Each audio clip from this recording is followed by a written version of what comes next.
வணக்கம். இன்றைக்கி யாரை பற்றி பேச போகிறேன்னாக்கா, நெல்லையில் படுகொலை செய்யப்பட்ட நம்ம கவின் சுபாக்ஷினி. கவினை வெட்டிட்டாங்க. யார் வெட்டினதுனாக்கா, சுபாக்ஷினியோடைய தம்பி. சுபாக்ஷினி யாருன்னு பார்த்தீங்கன்னாக்கா, ஒரு மருத்துவர், ஒரு சித்த மருத்துவர். அந்த சித்த மருத்துவருடைய தம்பி கவினை வெட்டுறாரு. எதுக்கு வெட்டுறாருன்னா, தன்னுடைய அக்காவை கவின் காதலிக்கிறதாகவும் அவர் அடிக்கடி அவங்கள பார்க்குறதாகவும் பேசுகிறதாகவும் அவர் அதை பிடிக்கல.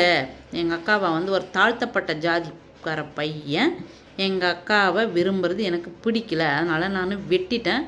கவினை வெட்டிட்டு உயிர் போயிடுச்சா என்னன்னு செக் பண்ணிட்டு தான் நான் வந்தேன், அது வரையிலும் அங்கேயே தான் இருந்தேன் அப்படின்னு இருக்கான். எங்கே வெட்டியிருக்கானா, பொதுமக்கள் நடமாடுற இடத்துல ஓட ஓட கண்ணில் மிளகா பொடியை தூவி அவன் எங்கேயும் ஓடிடக்கூடாதுன்னு சொல்லி அவனை நிறுத்தி ஒரு இடத்துல ஒரே இடத்துல விழற மாதிரியும் அங்கே மிளகாத்தூ பொடியை தூவிட்டு வெட்டியிருக்கான். வெட்டிட்டு அவனே போய் வாக்குமூலம் வேற கொடுத்துருக்கான், நான் இப்படி தான் வெட்டினேன் அப்படின்னு சொல்லிட்டு. ஏண்டா நாதாரி நாயை, நாய் கூட நாயை தாண்டா விரும்புது, நாய் கூட நாயோட தான் இனப்பெருக்கம் செய்யுது. உனக்கு தெரியாதா, இந்த காலத்தில் காதல்னால் யார் வேணாலும் எப்போ வேணாலும் எப்படி வேணாலும் பண்ணுவாங்க, அது இயற்கையாக மாறிடுச்சு. இன்றைக்கி காலகட்டத்தில் என்னவோ பள்ளி பருவத்திலேயே எல்லாருக்குமே காதல் வந்துடுது. இப்போ அதை நம்ம யாரையுமே எதுவுமே கேட்க முடியல.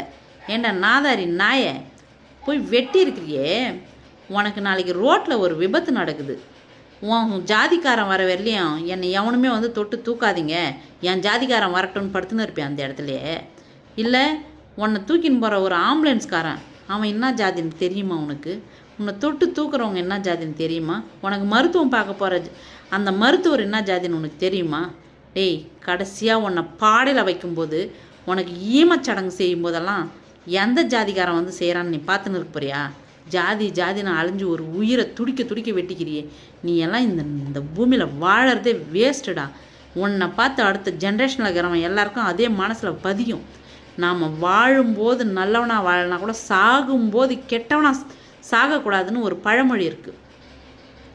வாழும்போது எதாவது நல்லது பண்ணலாம்னு பரவாயில்ல, சாகும்போது எதாவது நல்லது செஞ்சுட்டு போகணும்.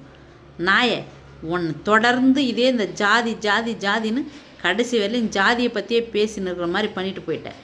எங்கடா ஜாதி இருக்குது? பள்ளி பருவத்திலே எல்லாத்தையுமே மறந்து ஒன்றா உக்காந்து சாப்பிட்றோம், ஒன்றா பரிமாறிக்கிறோம், அன்பை பரிமாறிக்கிறோம், படிப்பை பரிமாறிக்கிறோம், நட்பை பரிமாறிக்கிறோம். நடந்து போகும்போதும் வரும்போதும் பயணிக்கும் போதும் எல்லா இடத்துலையுமே ஜாதி ஒழிக்கப்பட்டு மறுக்கப்பட்டு எல்லாம் ஒற்றுமையாக செயல்படுறோம். இன்றைக்கி யார் எந்த ஜாதினே தெரியாத ஒரு ஹாஸ்டலில் போய் தங்குறோம், அந்த இடத்துல 10 பேர் இருப்பாங்க, 10 பேரில் யார் எந்த ஜாதினே தெரியாது, எல்லாருமே ஒன்றா எல்லாத்தையும்